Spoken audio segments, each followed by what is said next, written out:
J'ai sauté de la voiture, tout mon corps était brûlé. Réponds à ma question, toi. Quel est l'intérêt de filmer un lieu d'attentat et de montrer ça à tout le monde? Dis-moi.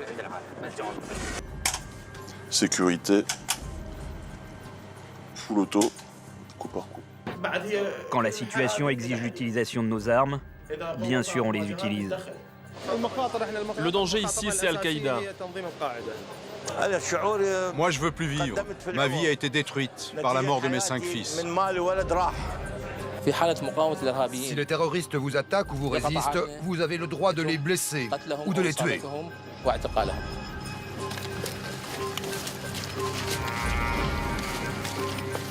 Ils étaient en train de torturer mon fils pour que je paye une rançon.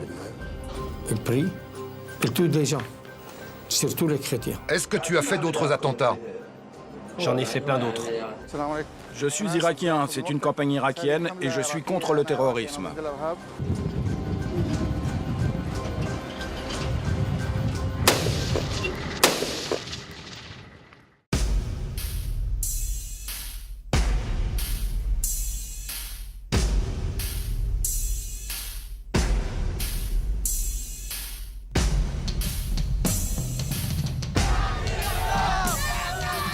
L'Irak, 9500 morts en 2013. Chaque jour, les kamikazes et les voitures piégées. Les terroristes sunnites veulent renverser le pouvoir chiite.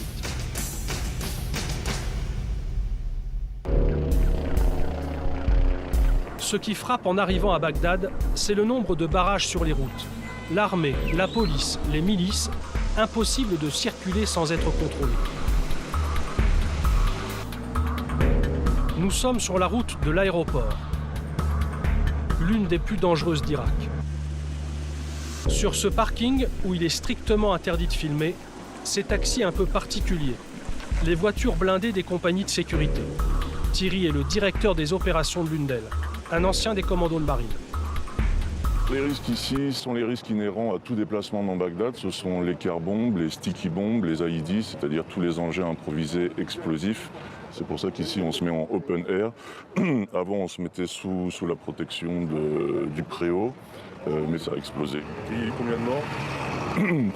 6, 7. Ce ne sont pas en général des opérations de grande ampleur, ça vise juste, c'est des opérations de harcèlement, constamment, sur les forces de sécurité, sur tout ce qui peut être apparenté à des intérêts étrangers. C'est constant, de manière à saturer à la fois les services de police, les services de sécurité et les services de santé.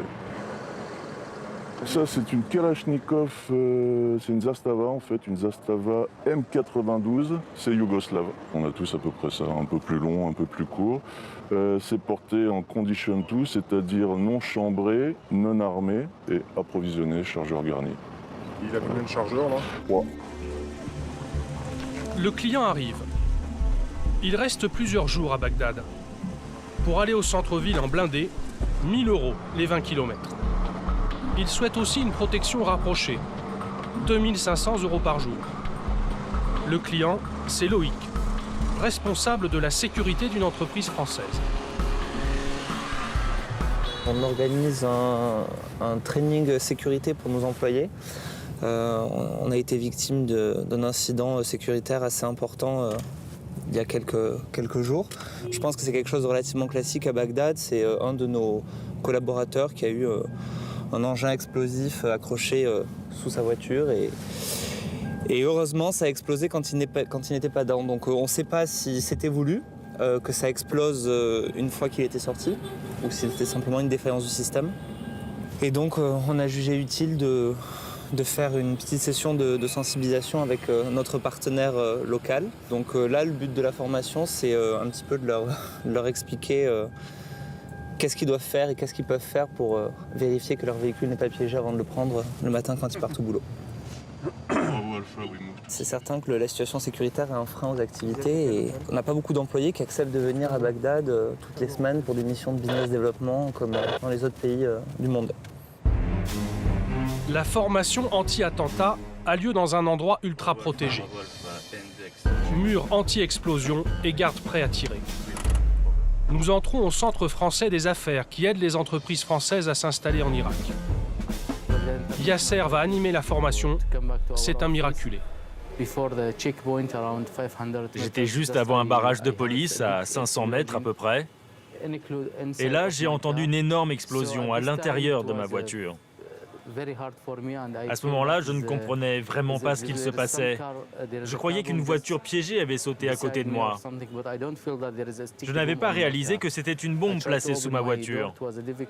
J'ai ouvert ma portière. C'était difficile. J'ai poussé de toutes mes forces. J'ai sauté de ma voiture, tout mon corps était brûlé.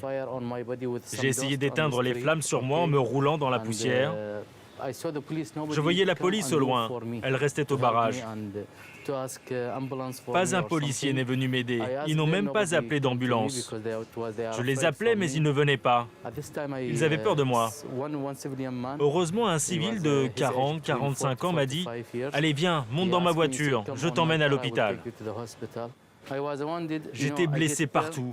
J'avais la main brûlée, les jambes aussi. J'ai perdu mon pouce pendant l'explosion. Un morceau de métal m'a arraché directement le doigt. Tout le monde sait que Yasser a failli mourir.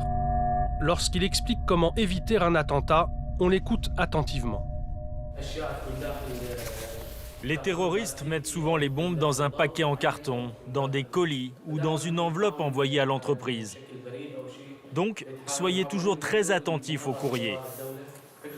Moi, j'ai été gravement blessé. J'ai perdu un doigt et j'ai passé 6 mois à l'hôpital. Tout ça parce que je n'avais pas pensé à vérifier ma voiture avant de partir. Donc, ne vous dites jamais « c'est bon, je suis en sécurité car je n'ai de problème avec personne ». Parce qu'en fait, la cible des terroristes, ce n'est pas vous, c'est l'entreprise. Après la formation, nous retrouvons Thierry. Entre deux clients, il vérifie son arme. Full auto, coup par coup. En ce moment, c'est un peu délicat parce que depuis 4 mois, il y a une hausse des attaques. On est en train de se retrouver dans des situations de type 2008. C'est-à-dire pendant longtemps, il y avait entre 200 et 300 morts à Bagdad, ce qui est regrettable, mais qui est considéré comme des mois normaux. Et depuis 4 mois, on arrive à quasiment plus de 1000 morts par mois. Donc on est loin encore des scores de 2006-2007 où on atteignait 3000 morts par mois, mais ça commence à être en augmentation. Voici le deuxième client de la journée, Pascal, vendeur de centrales électriques. La reconstruction de l'Irak est estimée à 450 milliards d'euros. Participer à ce marché du siècle vaut bien quelques risques. Quand on travaille dans un pays, il faut y aller, évidemment. Personnellement, ça fait 2 fois en 15 jours.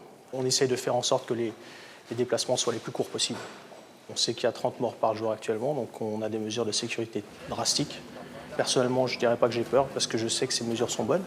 Mais on ne sait jamais, oui, c'est vrai, il faut toujours être vigilant. Ce matin-là, Pascal a un rendez-vous très important. On va au ministère de l'énergie, enfin de l'électricité, plus précisément. Pourquoi faire? Pour vendre des centrales. C'est une voiture blindée, vous voyez. Donc ça, c'est pas très épais. Vous voyez, ça, c'est les vitres. Donc tout ça, c'est par balle. Et la procédure est très précise. Il y a une voiture comme ça, une voiture d'escorte, à chaque fois. Il espère bien décrocher un gros contrat. Pour l'aider, Pierre Bouchès fait son maximum. Il dirige le Centre français des affaires, des bureaux, un restaurant et 16 chambres, en toute sécurité. C'est un poste de contrôle et de sécurité. Donc endroit stratégique. Salam alaikum. Ce sont les yeux, nos yeux. Alors, vous avez toute la périmétrie de notre implantation. Toutes les caméras ne laissent aucun angle mort. Nous avons donc des dômes qui nous permettent de voir à 360 tout autour. Là, on vous montre un de nos moyens. Il y a d'autres moyens plus sophistiqués qu'on ne dévoilera pas, puisqu'on s'adapte au fur et à mesure de l'évolution, justement, dans le contexte sécuritaire. Là, vous avez donc l'arrière de notre bâtiment. Vous voyez, donc on arrive quand même à voir tous les détails, toutes les personnes qui pourraient essayer de viser, ou un tireur embusqué ou autre, vous voyez, donc on peut déjà, depuis là, donner des indications sur la direction et l'endroit. Vous avez ici le sas d'entrée, qui permet donc le contrôle, là au milieu.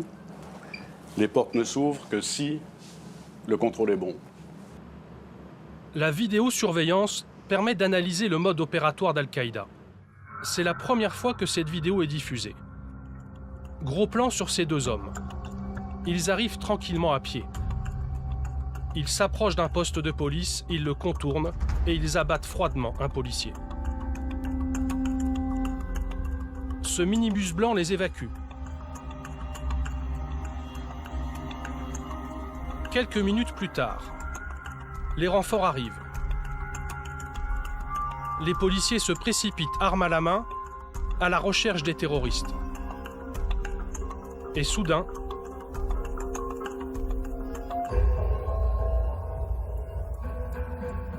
un colis piégé, 2 attentats au même endroit, la signature d'Al-Qaïda. À Bagdad, une journée se termine rarement dans le calme. Une voiture vient d'exploser. Nous sommes rapidement sur les lieux. Interdiction de filmer, car selon le gouvernement, la situation sécuritaire est sous contrôle. Nous tournons donc en caméra cachée. Il y a 4 morts et 14 blessés.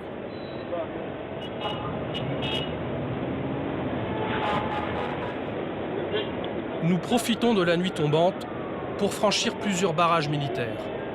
Nous approchons de la voiture piégée. La voici. De toutes les façons, vous la presse, vous ne faites que du bruit. Tu entends? Toi, tu laisses mes hommes réparer les dégâts. Tu les laisses nettoyer la rue et reconstruire le mur. Ensuite, tu pourras filmer. Monsieur, s'il vous plaît, pendant que vous nettoyez, on veut tourner. On a l'autorisation du commandant de la sécurité. Ça, je m'en fous. Je te l'ai déjà dit, je ne te laisserai pas filmer avant d'avoir tout nettoyé. Tu veux filmer après un attentat et montrer les images? Quel est ton intérêt? Justement, on veut montrer que les terroristes font des attentats. Là, tu réponds pas à ma question. Alors, s'il te plaît, réponds à ma question. C'est quoi ton intérêt de tourner un lieu d'explosion et de montrer ça au monde entier? À l'écart de son colonel, ce militaire raconte. Quand je suis arrivé dans cette rue, elle était bloquée par une voiture. J'ai demandé au conducteur de se pousser et à ce moment-là, une voiture piégée a explosé. Elle était juste à côté de nous, en sens opposé. J'ai été légèrement blessé au ventre et à la jambe. Les Bagdadis refusent la loi du silence après chaque attentat. Hamid n'hésite pas à témoigner. Toutes les fenêtres de sa maison ont volé en éclats. Ça a fait un bruit énorme, comme à chaque fois. Je suis tout de suite sorti pour voir ce qui se passait. J'ai vu des cadavres partout et une grande quantité de sang par terre. La police, les ambulances et les pompiers sont arrivés rapidement. La situation était tragique. J'avais peur d'un deuxième attentat. Alors je suis vite rentré chez moi pour me protéger. Ces attentats sont souvent revendiqués par la branche irakienne d'Al-Qaïda. Traquer les terroristes, c'est la mission de la 17e division d'infanterie. Le général Atbi et le colonel Khaled. Ils commandent 15 000 soldats en pleine zone d'Al-Qaïda au sud de Bagdad. Ils ont trouvé des ceintures d'explosifs dans un village. Le général Atbi donne ses consignes au colonel Khaled. Retournez sur les lieux et arrêtez les terroristes. Il faut d'abord bien encercler la cible et ensuite envoyer des soldats pour l'attaquer. Oui, chef. Il y aura sûrement des terroristes là-bas. Oui, chef. Si les terroristes vous attaquent ou s'ils vous résistent, vous avez le droit de les blesser ou de les tuer. Oui, chef.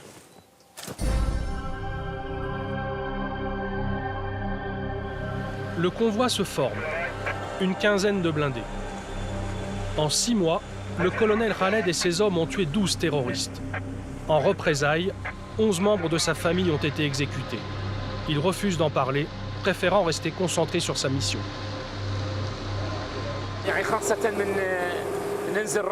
Les risques les plus importants, ce sont les engins explosifs. On ne peut pas entrer avec nos véhicules dans certains endroits. On est souvent obligé de continuer à pied. Et sur ces chemins-là, les terroristes mettent leurs bombes. Et ils piègent aussi leurs maisons. Et après l'explosion, pendant qu'on évacue nos morts et nos blessés, ils en profitent pour prendre la fuite. Ça fait plusieurs années qu'on se bat contre le terrorisme. On a pas mal d'expérience maintenant. On connaît bien leurs techniques. Quand on veut attaquer leur base, on préfère circuler sur les routes secondaires. C'est comme ça qu'on les surprend. Ils ne s'y attendent pas, si Dieu le veut.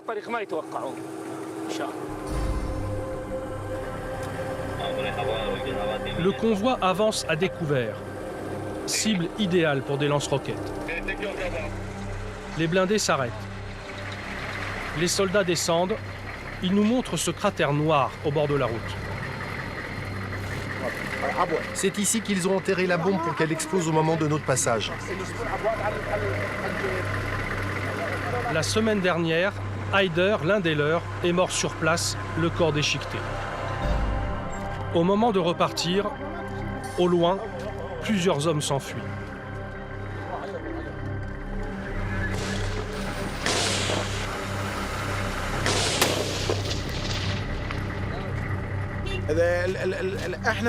On a prévenu les habitants. Quand vous nous voyez, vous restez où vous êtes. Ne prenez pas la fuite. Si vous prenez la fuite, on vous considère comme des terroristes et on vous tire dessus.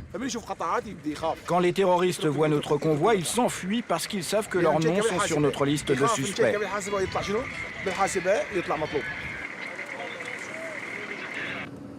Nous arrivons où les ceintures d'explosifs ont été trouvées. Déploiement et encerclement. Vérifiez toutes les maisons. Cherchez dans toutes les maisons. Le groupe Foudre, allez-y, vous encerclez les maisons. Fouillez bien à l'intérieur. Allez-y, allez-y. Placez-vous à côté des portes et à chaque angle. 4 suspects sont arrêtés.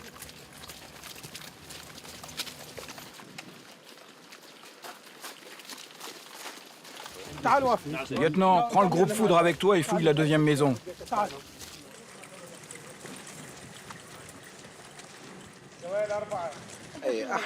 Il s'appelle Ahmed Hadi Aboud, c'est un terroriste. Tu fabriques des bombes? Non, j'ai rien fait.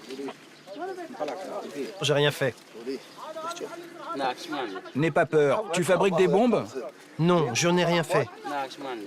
Il dit qu'il est innocent, mais selon nos renseignements, c'est un terroriste.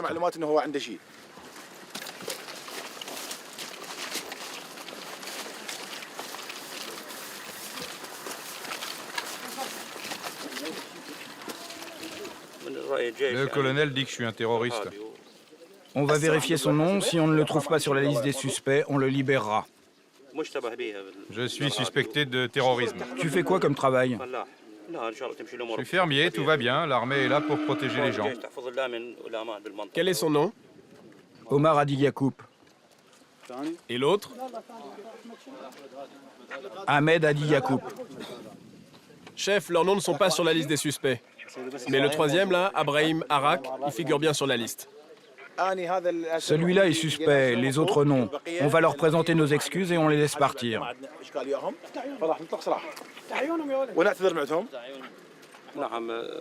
J'ai déjà été en prison après un procès. J'ai été emprisonné 2 fois, en septembre et en décembre 2011. On va vérifier tout ça parce que l'information qu'on a, c'est qu'ils continuent à fabriquer des bombes.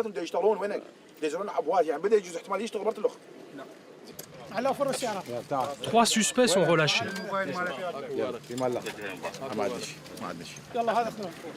Pas le 4e. Le colonel Khaled va vérifier s'il fait partie des évadés de la prison d'Abu Ghraib. L'été dernier, Al-Qaïda l'a attaqué. 41 morts et 800 islamistes en fuite.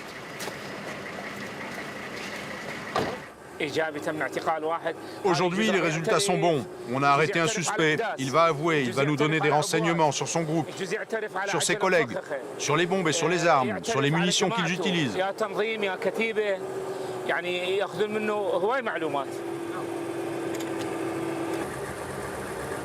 Retour à la base. Quelques tirs sur des fuyards et une arrestation de plus pour le colonel Khaled. En 6 mois, il a interpellé 411 terroristes et découvert 207 caches d'armes.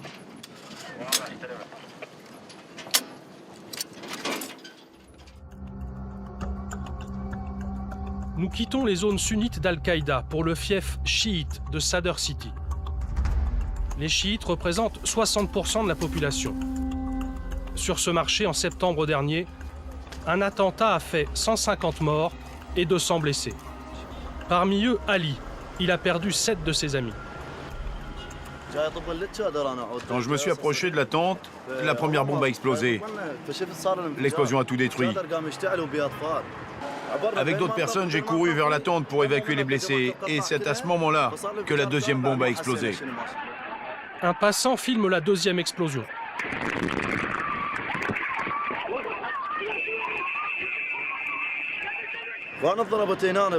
J'étais blessé.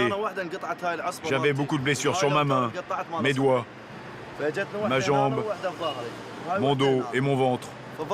J'ai perdu connaissance, on m'a transporté à l'hôpital et j'ai vu qu'il était rempli de blessés. Le but des terroristes, c'est que les chiites ne pratiquent pas leurs rituels religieux. Le kamikaze a été arrêté juste après l'attentat. Nous nous sommes procuré les images de son interrogatoire par la police. Raconte-moi comment vous avez préparé l'attentat. Donne-moi des détails. Ça s'est passé entre 15h et 15h30. Majed et moi, on est arrivés sur le lieu de l'attentat. J'avais la bombe dans un sac. Je me suis approché de la tente et j'ai posé le sac à côté du générateur. Puis, je me suis éloigné de la tente et Majed est rentré chez lui. Tu avais quoi sur toi? J'avais une télécommande noire avec 2 boutons. Elle était dans ma poche. Ils t'ont payé combien pour cette opération? Entre 400 et 500 euros. Est-ce que tu as fait d'autres attentats? Oui, j'en ai fait beaucoup. Pour éliminer les kamikazes sunnites et protéger les chiites, les combattants de l'armée du Mahdi sont prêts à mourir. Ils acceptent de nous recevoir. Les kalachnikovs sont sous le matelas dans la chambre des enfants. Ils sont 30 000 et ils se battent aussi avec Bachar al-Assad en Syrie contre les sunnites et Al-Qaïda. Leur maître est Moqtada al-Sadr.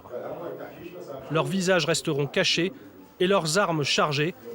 Ils se méfient toujours des inconnus, soupçonnés de faire du renseignement pour les sunnites.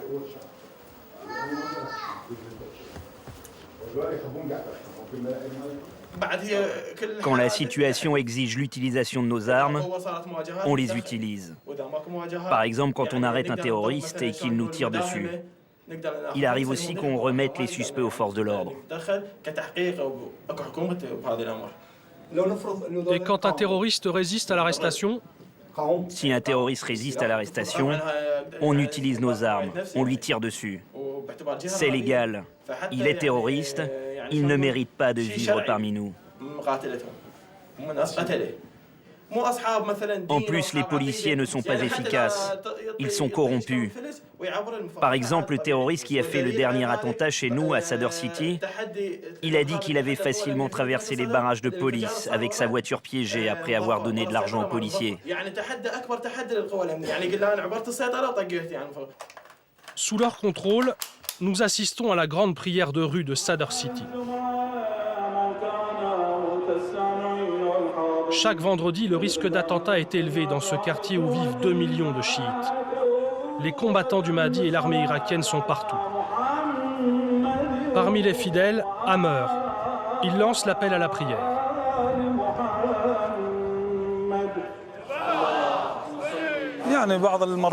Ces derniers jours, on a été attaqué 2 fois. Dans une rue, pas loin d'ici. J'ai cru que l'explosion venait d'une voiture piégée, mais quand je suis arrivé sur les lieux de l'attentat, il n'y avait aucune trace de bombe. C'étaient 2 kamikazes avec des ceintures piégées qu'ils ont fait exploser l'une après l'autre. Malheureusement, il y a eu plusieurs victimes.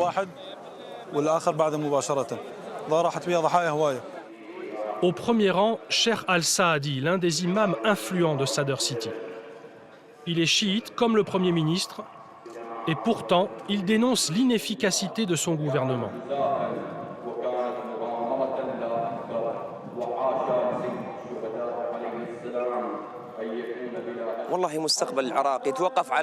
L'avenir de l'Irak dépend de la loyauté des hommes politiques envers notre pays. Si les membres du gouvernement continuent à être divisés et inconstants, l'insécurité sera encore plus importante et l'avenir du pays sera de plus en plus sombre.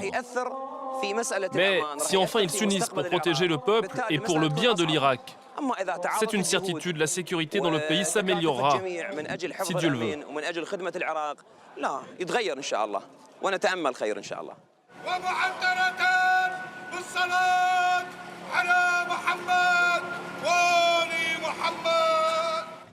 La réconciliation avec les sunnites est encore loin.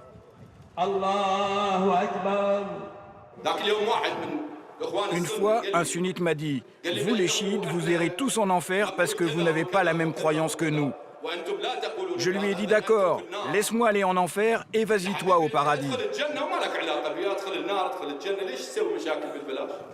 Je peux débattre sans fin avec lui, mais on ne parviendra jamais à s'entendre. C'est une impasse, ça n'a aucun sens. Je ne veux pas être préoccupé par ces choses insignifiantes et sans valeur. Après la prière, nous accompagnons Amer chez lui. Il retrouve ses enfants. Chaque jour, il les aide à faire leurs devoirs. Tu as compris la question? Oui, c'est des maths. Est-ce que l'angle K est inclus dans le carré? Oui. Il faut aussi trouver la mesure de l'angle. Quand j'entends qu'il y a eu un attentat, je pense tout de suite à mes enfants. Est-ce qu'ils sont en sécurité? Je ne peux pas m'empêcher d'aller à l'école pour vérifier. Mais il faut bien qu'ils étudient. Je m'inquiète beaucoup quand ils vont à l'école. Que Dieu les protège. Lors de la dernière explosion, j'étais à l'école et j'ai eu très peur pour mes parents et pour mes frères. J'ai cru que l'explosion était à côté de la maison. J'avais peur pour ma famille. Mais quand je suis rentré, mon grand-père m'a rassuré et il m'a dit que tout allait bien pour tout le monde. Mais je ne veux pas quitter l'Irak. Je veux continuer à vivre ici. Personnellement, je ne dis jamais que les sunnites sont derrière tous les attentats. Les auteurs de ces attentats, ce sont des terroristes venus de l'étranger. Ils veulent séparer le peuple et créer un conflit politique interne. Nous sommes frères, nous sommes tous nés ici. Nous avons tous vécu ici. Et nous sommes même mariés avec des membres des familles sunnites. Nous avons grandi ensemble dans ce pays. Il n'y avait aucun problème entre nous auparavant. Nous ne laisserons jamais les terroristes arriver à leur but. Le lendemain, Amer est en pleine Ashura, la grande fête chiite. Je fais le service pour les pèlerins qui fêtent l'imam Hussein. Je distribue des gâteaux et du thé. Tout est gratuit et ça va durer 30 jours, jusqu'au pèlerinage sur le tombeau d'Hussein.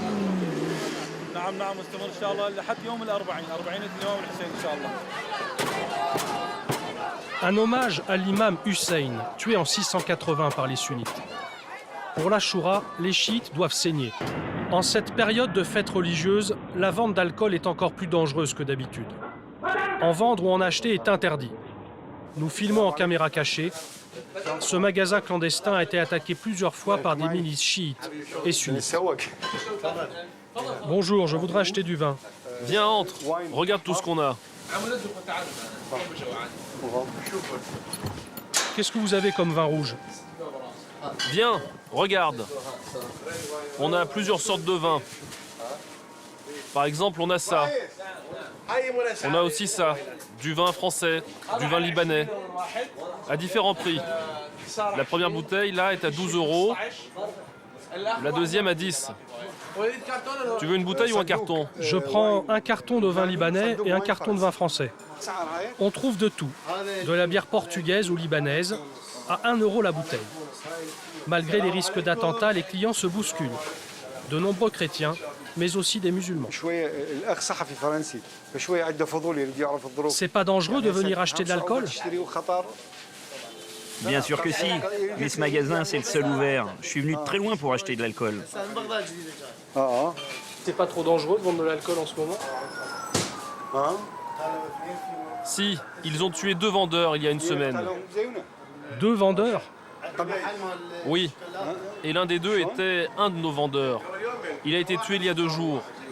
Il avait une épicerie et quand ils ont su qu'il vendait de l'alcool en cachette dans son magasin, ils l'ont tué.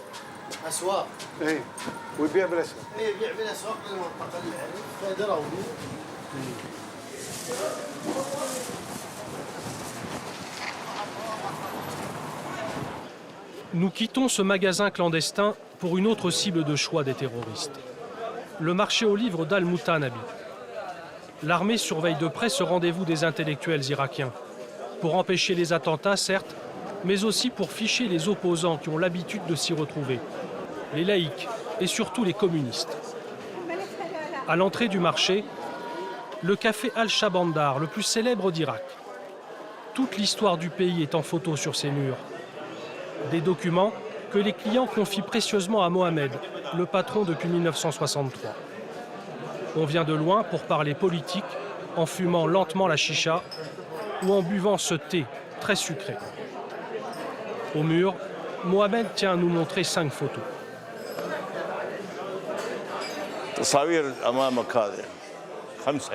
Ce sont les photos de mes 5 fils. Ils sont morts le 5 mars 2007. Une voiture piégée qui a explosé. J'étais ici et la voiture qui a explosé était là, juste à côté de moi. Tous les murs du café se sont effondrés. J'ai entendu les cris de mes fils, mais je n'ai rien pu faire pour eux, ils étaient sous les décombres. Depuis ce jour, j'ai perdu le goût de vivre. Ma vie a été anéantie par leur mort. Je ne souhaite qu'une chose, mourir le plus vite possible pour les rejoindre au paradis. Mohamed reçoit tout le monde, même les femmes que l'on voit rarement dans les endroits publics. Sama est poète et écrivain. Au Shabandar Café, elle se sent respectée. Je n'ai pas peur de venir ici. La rue Al-Mutanabi est une rue sacrée pour les Irakiens. Les gens qui viennent ici sont des intellectuels. Ils sont cultivés, respectueux et très inquiets de la situation du pays qui est de pire en pire. En toute sincérité, je ne vois aucune amélioration à l'horizon. On vit une semaine plutôt calme et la semaine qui suit est catastrophique. On ne peut même pas marcher dans les rues. Il n'existe aucune sécurité.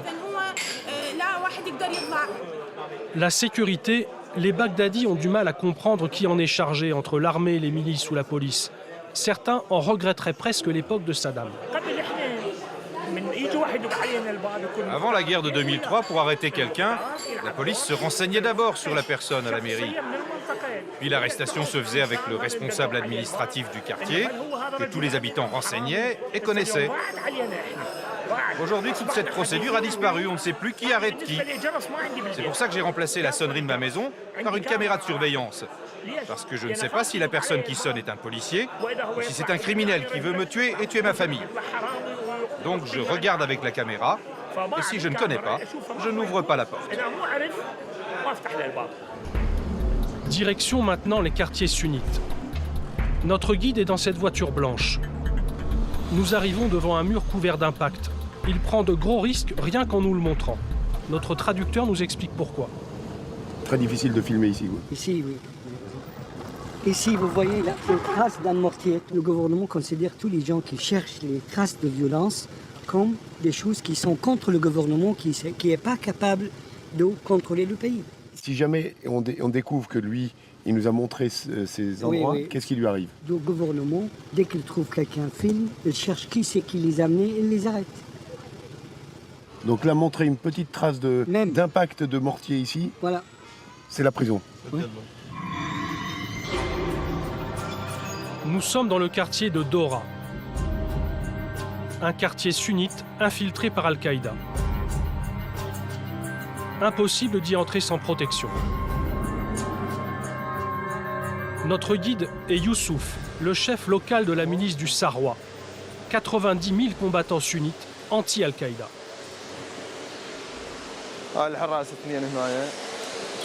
Voici l'un de nos barrages. On a 2 combattants ici. C'est aussi leur chambre, ils dorment là. Il n'y a pas de lumière car on n'a pas d'électricité aujourd'hui. C'est le barrage du quartier 806. En tout, 5 combattants se relaient jour et nuit. Et j'en ai encore 8 autres au barrage à l'entrée du quartier. Et j'ai aussi mes 2 gardes du corps, toujours avec moi. Sa milice était longtemps alliée d'Al-Qaïda. Et ses hommes en étaient parfois membres.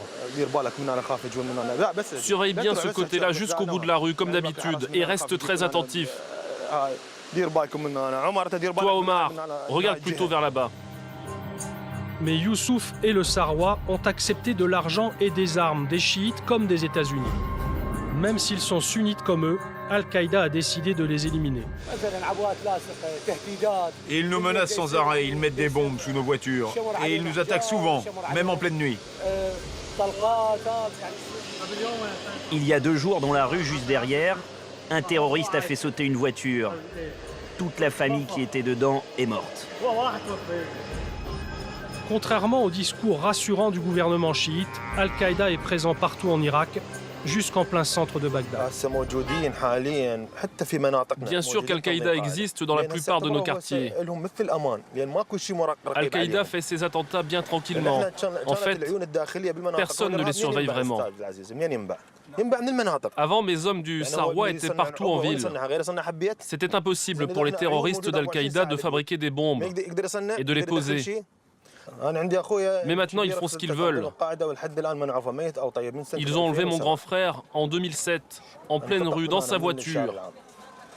Et depuis ces temps, rien. Je ne sais pas s'il est vivant ou mort. Maintenant que nous sommes protégés par les miliciens du Sarwa, nous pouvons entrer dans le quartier. Il y a moins de risque d'attentat aujourd'hui, car c'est un jour de fête, c'est le Nouvel An. Cher Salim, le sunnite, nous reçoit chez lui. Bonjour. Bonne année, meilleurs vœux. Tous mes meilleurs vœux. Bonne année à toi, meilleurs vœux. Toute la famille se souhaite la bonne année autour du gâteau. Des vœux de paix et surtout de retour au pouvoir pour la minorité sunnite qui dirigeait l'Irak d'une main de fer sous Saddam. On chante pour un avenir meilleur, sans oublier le passé dévastateur.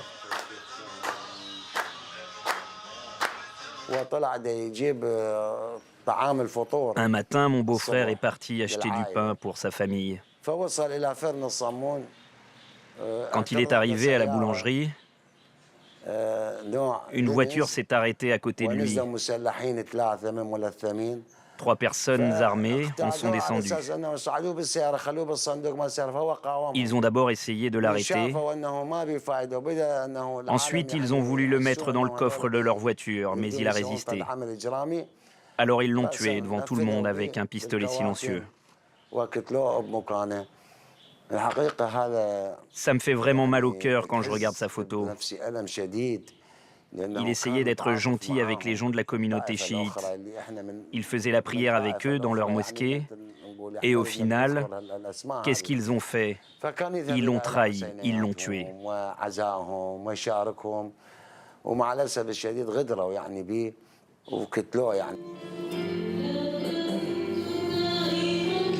Les chrétiens sont aussi victimes de cette guerre.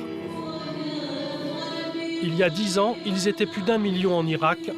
Ils sont moins de 400 000 aujourd'hui. Monseigneur Pio, c'est leur porte-parole. Ces dernières années, 61 églises ont été attaquées, notamment celle de Karada en 2010. 47 morts en pleine messe. Monseigneur Pio a survécu, il a pris ses photos, il en a fait ce livre. Ce sont les photos des martyrs dans l'église. On a attaqué l'église, le terrorisme. C'était 5 terroristes. 2 étaient morts avant d'entrer à l'église et les 3 étaient dans l'église même. Voilà le prêtre, et aussi le voilà. Et vous allez voir aujourd'hui des familles, des parents, des martyrs seront présents dans la prière. Et avec les parents des petits, le petit Adam, de 3-4 ans. Ils seront ici à la prière aujourd'hui. Ils se sont fait exploser dans l'église, les terroristes? Mais bien sûr. Qu'est-ce qu'il fait, les terroristes? Ils prient, ils tuent des gens. Surtout les chrétiens. Pourquoi? On ne sait pas. Les noms des 47 victimes sont lus à chaque messe par leur famille. Les chrétiens représentent maintenant moins de 2% des Irakiens. Face à ce qui est fait contre les chrétiens au Moyen-Orient, face à l'oppression, à l'injustice et au blasphème, on a besoin de croire encore plus en Dieu. Une croyance encore plus forte, une croyance encore plus profonde.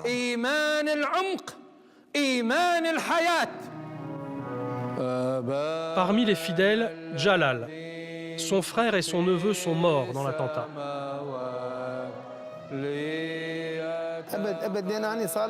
Je ne quitterai jamais l'Irak.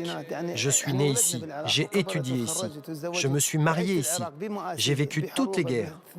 Non, je ne partirai pas, même si 37 de mes proches et amis sont partis. Moi, je ne pars pas. Et expliquez-moi comment les terroristes sont entrés à Karada pour se faire exploser. Plusieurs membres du gouvernement irakien habitent ici. Comment les terroristes sont-ils entrés avec leurs explosifs, leurs armes, leurs grenades, leurs lance-roquettes, leurs kalachnikovs? Hein? Comment ont-ils fait?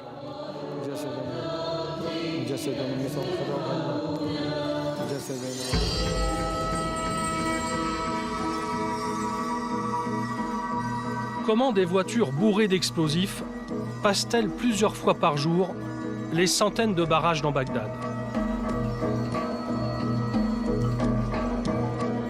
Pour le comprendre, nous retrouvons le colonel Khaled de la 17e division d'infanterie. Comme souvent, il installe un point de contrôle improvisé.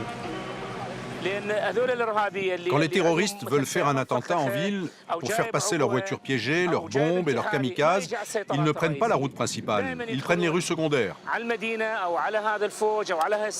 L'une des missions de notre régiment est de faire des barrages mobiles pendant 2 heures environ.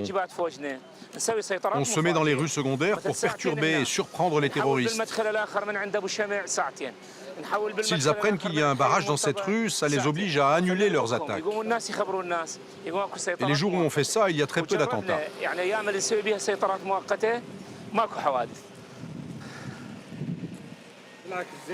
Je soutiens les soldats, je suis d'accord avec eux pour ces barrages, c'est pour notre sécurité. Ça ne me dérange pas, c'est pour nous protéger des voitures piégées et des kamikazes. Il faut faire plusieurs barrages partout en ville pour protéger tous les habitants. Le problème, c'est que chaque véhicule est contrôlé par ce gadget totalement inutile. Ce sonar détecte les bombes, les explosifs et le TNT dans les voitures piégées. Si l'aiguille bouge, c'est qu'il y aurait une trace d'explosif. Mais tous les Irakiens le savent, ce n'est qu'un détecteur de balles de golf, bricolé par un Britannique condamné à 10 ans de prison pour escroquerie. Acheté 10 €, revendu 23 000 € à une quarantaine de pays, dont l'Irak, qui refuse de s'en séparer. L'Irak ne dispose donc d'aucun système efficace pour détecter les explosifs. Le convoi blindé est donc la meilleure protection, notamment pour les chefs d'entreprise. Nous arrivons à la chambre de commerce de Bagdad. L'immeuble semble abandonné. Des poules picorent dans le hall d'entrée.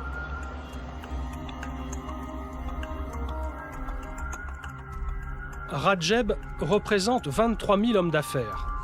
Il développe le secteur privé, très faible en Irak, et il lutte contre la corruption généralisée. L'Irak est le 3e pays le plus corrompu au monde, après la Somalie et la Birmanie. Il y a une répartition injuste des contrats pour la reconstruction du pays. Ces contrats sont comme par hasard toujours réservés à des investisseurs précis, souvent les mêmes.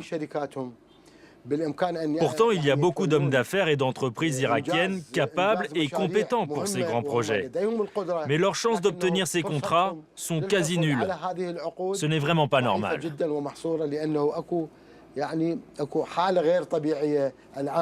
À cause des pots de vin et des liens de parenté? Oui, exactement. L'autre hantise des chefs d'entreprise, souvent en pleine rue, les enlèvements crapuleux avec demande de rançon. Une quinzaine par mois. Ce cauchemar, Rajeb l'a douloureusement vécu. Mon fils a été enlevé à côté d'une de mes usines. Ces kidnappeurs m'ont appelé par téléphone. Et ils m'ont fait écouter ce qu'ils étaient en train de faire. Ils étaient en train de torturer mon fils pour que je paye. Après négociation, j'ai accepté de payer une rançon. La rançon était de 30 000 €. J'ai payé et mon fils a été relâché le soir même. Par peur des représailles, rares sont ceux qui osent publiquement prendre la parole. Ali est l'un de ceux-là. Sa photo est affichée partout dans Bagdad. Il a créé une association de lutte contre le terrorisme. Et il avait plusieurs bonnes raisons de le faire. 3 de ses cousins sont morts dans des attentats, l'un de ses frères pendant la guerre Iran-Irak, et l'autre a été exécuté sous Saddam Hussein. Ce panneau est un exemple de notre campagne de lutte contre le terrorisme. Il s'agit de notre message pour tous les Irakiens. On l'a affiché en plusieurs exemplaires dans les rues de Bagdad. Le slogan de la campagne est « Je suis contre le terrorisme », écrit en arabe et en anglais. Mais la chose la plus importante, c'est la phrase « Non au terrorisme ». Elle est écrite dans les 4 langues parlées en Irak. En arabe, en kurde, en syriaque, la langue chrétienne, et en cunéiforme, l'ancienne langue irakienne. Pour que son association se développe, Ali sillonne Bagdad. Des centaines de kilomètres en voiture, avec à chaque mètre la peur de l'attentat. Un des grands problèmes, ce sont les embouteillages. C'est la cible principale des terroristes. Les forces de sécurité doivent le prendre en compte. Par exemple, dans la rue Karada, où on se trouve en ce moment, il y a eu plus de 35 attaques terroristes par des kamikazes et des voitures piégées. Ali rencontre les Bagdadis sur les lieux d'attentats. Il y distribue des tracts pour les faire réagir. Bonjour, désolé de vous déranger. C'est pour une campagne irakienne. Je suis irakien, je suis contre le terrorisme. Nous sommes irakiens et nous devons tous crier d'une seule voix que nous sommes tous contre le terrorisme. Mais il est où le gouvernement irakien? Un des buts de cette campagne est de nous débarrasser de ce gouvernement. C'est une bonne initiative. Bravo, on la soutient. Moi, je suis ingénieur. Je travaille pour construire mon avenir. Je ne veux pas mourir à cause d'un terroriste fou ou d'un responsable politique qui fait tout pour garder sa place au pouvoir. Il faut que le gouvernement réagisse. Mais tous les organismes de l'État sont infiltrés par les terroristes. Je suis d'accord avec toi, mais je ne parle pas que du gouvernement, je parle surtout de la société. Qu'est-ce que la société doit faire contre la violence? En tant que citoyen, on doit s'unir, mettre de côté le problème ethnique, faire des concessions. Essayer d'unir le peuple irakien pour préparer un meilleur avenir. Cette campagne est importante. Il faut l'appliquer dans toutes les régions de l'Irak. La diffuser aussi sur les chaînes de télé, sur Facebook et sur YouTube. Et à l'école, bien sûr, pour les enfants, pour leur expliquer ce qu'est le terrorisme et comment on peut lutter contre. Parce que nos enfants sont l'avenir de ce pays. Nous ne voulons pas qu'ils souffrent comme nous avons souffert. Éradiquer le terrorisme et réconcilier les communautés, Ali sait que la tâche est immense. Avec 800 morts par mois et un pays totalement à reconstruire, quel est l'avenir de l'Irak? Quel avenir pour Amer, le chiite, qui tremble quand ses enfants vont à l'école? Quel avenir pour Salim, le sunnite, qui pleure son beau-frère abattu par les chiites. Quel avenir pour Monseigneur Pios et les chrétiens terrorisés qui fuient le pays? Quel avenir pour le colonel Khaled aux 11 proches exécutés parce qu'il est militaire? Quel avenir pour Mohamed, dont les 5 fils sont morts sous ses yeux? Après 23 années de Saddam Hussein, 10 années de guerre et 2 ans après le départ des Américains, les Irakiens survivent au jour le jour, à la merci d'une voiture piégée qui peut exploser n'importe où et n'importe quand.